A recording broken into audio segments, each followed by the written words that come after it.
Observational drawing, we always make sure that we observe how a particular object is kept. For example, if I take these two objects, now this is kept like this. So if I have to draw this one, I will draw it in this direction. But if this one is kept vertical, I will draw it vertical. Yeah. But if it is kept slanting, I will draw slanting. Then I cannot draw it vertical, correct? So I have to draw it slanting. Okay? Okay, now if I keep these two like this, so we are going to draw like this, isn't it? So it depends on how an object is placed and how you are looking at it. Now right now you all can see the top part of the object. So while drawing, you will draw the top part of the object.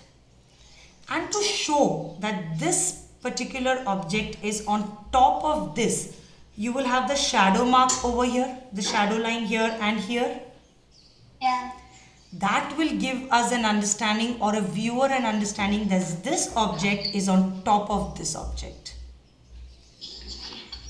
Otherwise, if you don't have any shadow over here, you don't have any shadow falling on this object, depending on from wherever your light source is, whatever is the direction of light, you will have to adjust accordingly.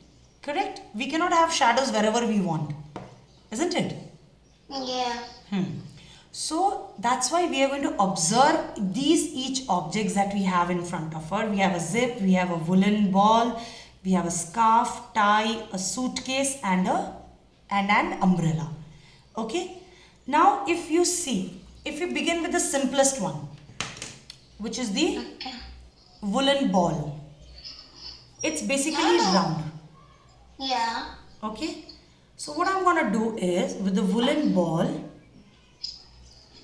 I know that it's a round object, right? Now I'm going to just first make a round. Okay, so I will just make a round. Okay. Now to make it look that it is this side or it is that side is what my lines inside will suggest. So sure, I'll draw a little dark.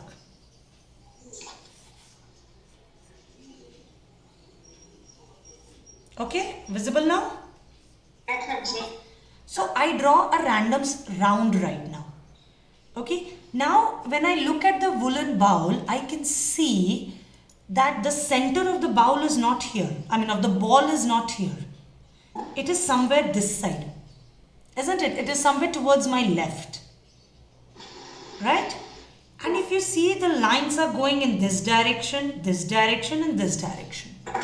Now this is what will tell you how the woolen ball has been kept. If I go from here, or if the center is here, then it is kept straight. But here I have, so what I will do is I will make an imaginary round over here. This imaginary round should be drawn very light. Okay? Because you will have to later on erase it. Now what I do is I try and observe how each and every prominent woolen lines are seen. Because when we roll a woolen roll into a ball, some of the woolen threads will come on each other again and again and again. And that makes it like more prominent. Those area becomes more prominent. So what I do is I try to observe that and I start drawing. Make sure that you draw these lines really light. I'm drawing it dark so that it is easy for you all to understand. Okay, then And they're just curved lines. Exactly, they are all curved lines. Very good. So this is one thing also you will have to understand, whether it's a curved line or it's a straight line or it's a regular line. That's a very good, because that is first thing that you should observe. Now if you would have noticed, I turned my notebook. Because see, for me to draw like this would have been easy, but to draw like this is not easy. So that's why I turned my notebook to make it little simpler and to get the right curves in the right place. Right? Now I will start making these patterns over here. Like the little box. Yes, which is on the woolen ball to make it look that yes, it is not exactly round. It is uneven because it's a ball that you are actually rolling off threads, isn't it? Yeah. Just to show the emphasis. Just to show the emphasis and the impact. Correct. Now here I leave it straight. Here I leave it little bit. Here I leave it straight. Here I go a little bit again like this. So that's the reason we draw the first circular shape little light, because if you draw dark then it is not so much visible. Okay, now I start with all the woolen part, the threads which is outside, right? And are we supposed to color these with color pencil? In color pencils, yes. Blend the color pencil as well.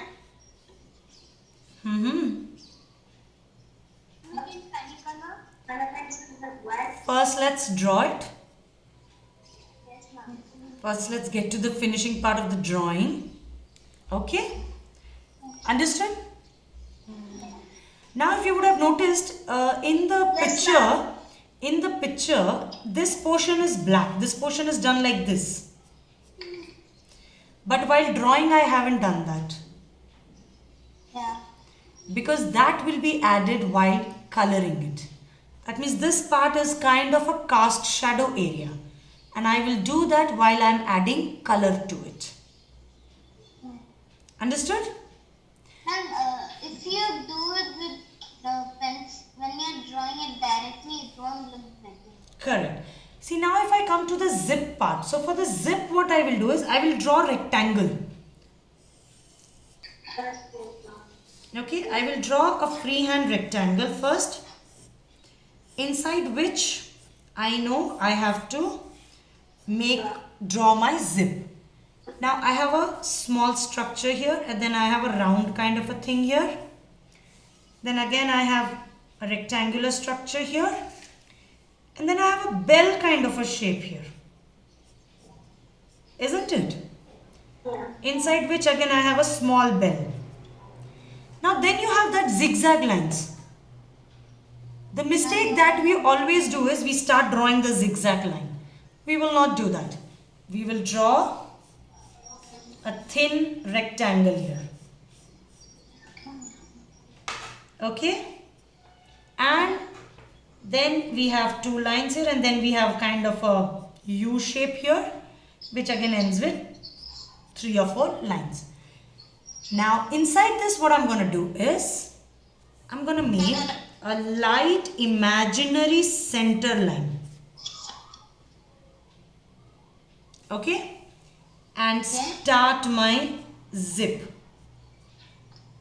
Ma'am, why is the need of the light imaginary line? Because so that I know that every place where my zip is going on the other side are having equal distance.